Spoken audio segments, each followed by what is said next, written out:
Lagi bohong. Aku hanya memikirkan satu peraturan penting. Kenapa kau lakukan hari ini kalau kau bisa melakukannya besok? Few moments later.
Bercanda.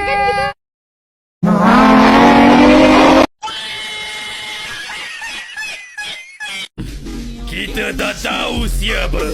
Kalau tak tahu, maka tak kenal. Kalau tak kenal, maka tak cinta.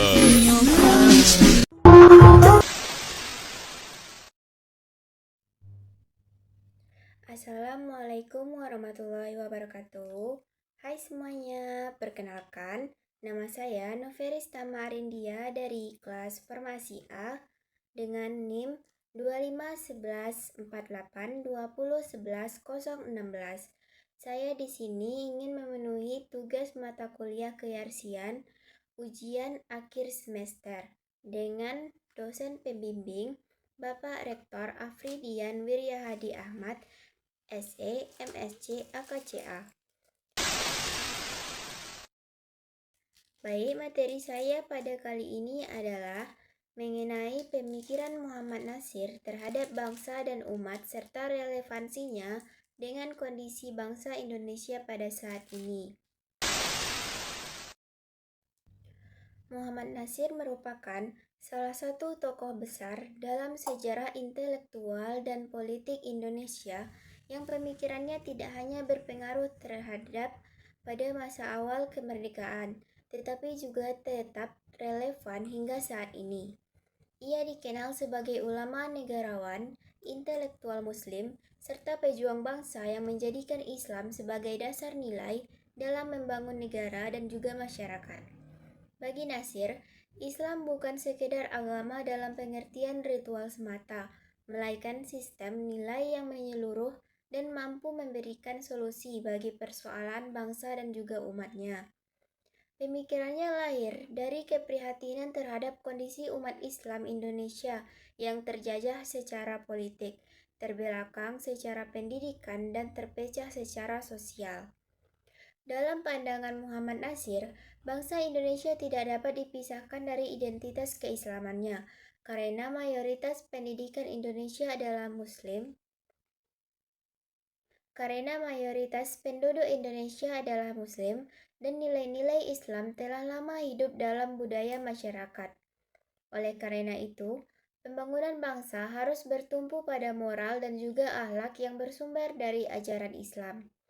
Nasir menolak pandang yang memisahkan agama dari kehidupan bernegara secara total, sebab menurutnya pemisahan tersebut justru akan melahirkan kekosongan nilai dan juga krisis moral. Namun demikian, Nasir juga menolak konsep negara teokrasi yang kaku.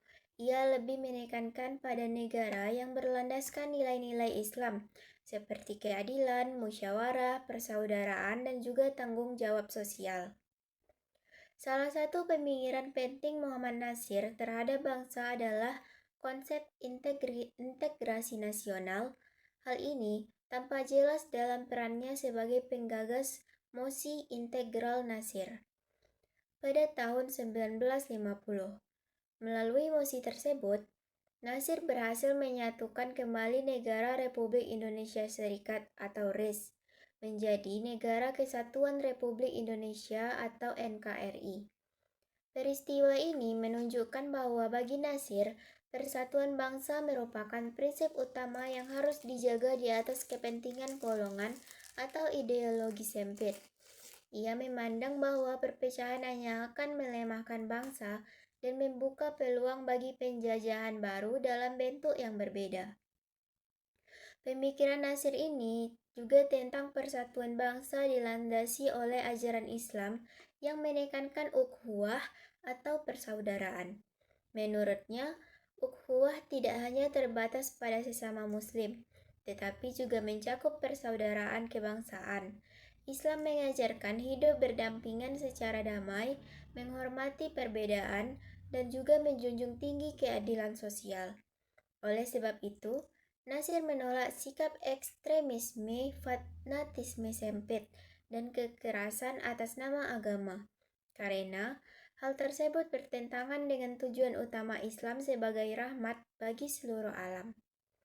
Selain persoalan persatuan, Muhammad Nasir juga sangat menaruh perhatian besar pada pendidikan umat. Ia meyakini bahwa kemunduran bangsa dan umat Islam disebabkan oleh lemahnya kualitas pendidikan. Bagi Nasir, pendidikan harus mampu membentuk manusia yang beriman, berilmu, dan juga berakhlak, sekaligus memiliki kesadaran sosial dan juga tanggung jawab kebangsaan. Ia mengkritik sistem pendidikan yang hanya berorientasi pada aspek intelektual tanpa pembinaan moral, karena akan melahirkan generasi yang cerdas tetapi miskin nilainya. Pemikiran Nasir ini juga tentang pendidikan yang sangat relevan dengan kondisi bangsa Indonesia pada saat ini. Di tengah kemajuan teknologi dan juga arus globalisasi, Indonesia menghadapi tantangan serius berupa degradasi moral, individualisme, serta krisis keteladanan. Banyak kasus korupsi, penyalahgunaan kekuasaan, dan ketidakadilan sosial yang menunjukkan bahwa kecerdasan intelektual saja tidak cukup tanpa landasan moral dan juga spiritual. Dalam konteks ini, gagasan Nasir tentang pendidikan yang menyatukan ilmu pengetahuan dan juga nilai keimanan menjadi sangat penting untuk dijadikan rujukan. Dalam bidang politik, Muhammad Nasir juga memandang politik sebagai sarana ibadah dan juga pengabdian kepada umatnya, bukan sebagai alat untuk meraih kesuksesan semata. Ia menekankan bahwa kekuasaan harus dijalankan dengan amanah, kejujuran, dan juga tanggung jawab. Politik yang tidak dilandasi oleh nilai moral ini akan melahirkan penindasan dan juga kerusakan. Oleh karena itu, Nasir mengajak umat Islam untuk terlibat aktif dalam kehidupan politik, namun tetap menjaga etika dan menjunjung tinggi kepentingan bangsanya. Relevan pemikiran politik dari Nasir sangat terasa dalam situasi politik Indonesia dewasa pada saat ini. Praktik politik yang cenderung pragmatis, transaksional, dan juga syarat kepentingan pribadi seringkali mengabaikan kepentingan rakyat. Konflik politik yang tajam juga kerap memecah persatuan bangsa. Dalam kondisi seperti ini, pemikiran Nasir tentang politik yang bermoral dan berorientasi pada kemaslahatan umum menjadi pengingat penting bagi para pemimpin dan masyarakat agar tidak menjadikan politik sebagai ajang permusuhan. Pemikiran Muhammad Nasir juga sangat menekankan peran dakwah dalam kehidupan bangsa. Dakwah menurut Nasir tidak terbatas pada ceramah keagamaan, tetapi mencakup tindakannya untuk meningkatkan kesejahteraan umat. Dakwah juga harus diwujudkan melalui pendidikan, pelayanan sosial, pemberdayaan ekonomi, dan juga pembelaan terhadap kaum lemah. Inilah yang kemudian dikenal dengan konsep dakwah bilhal, yaitu dakwah melalui perbuatan dan juga keteladanan. Dalam konteks bahasa Indonesia pada saat ini, dakwah bilhal menjadi sangat relevan. Masih banyak masyarakat yang hidup dalam kemiskinan, ketimpangan sosial, dan keterbatasan akses pendidikan.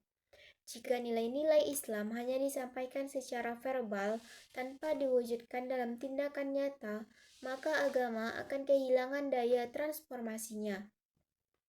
Pemikiran Nasir ini juga mengajarkan bahwa umat Islam harus hadir sebagai solusi bagi persoalan bangsa, bukan justru menjadi sumber konfliknya.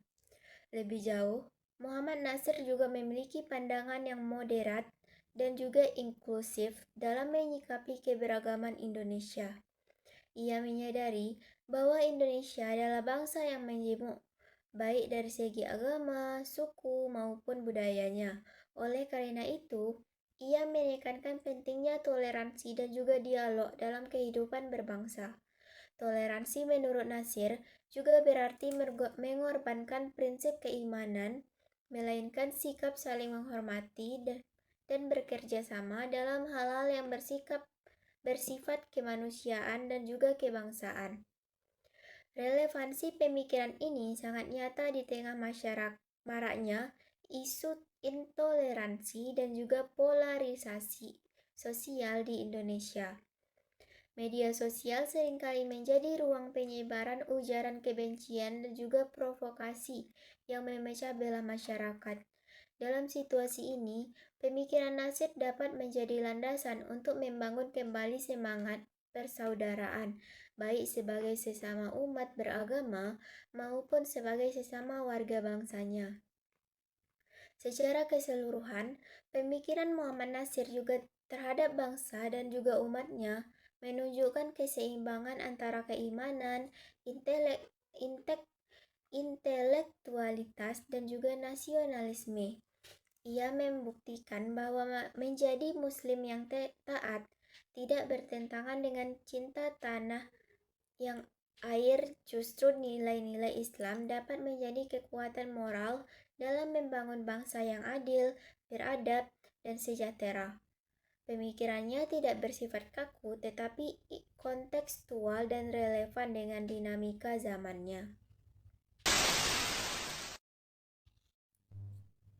Demikianlah materi dari saya. Jika ada kata yang salah, saya mohon maaf. Assalamualaikum warahmatullahi wabarakatuh.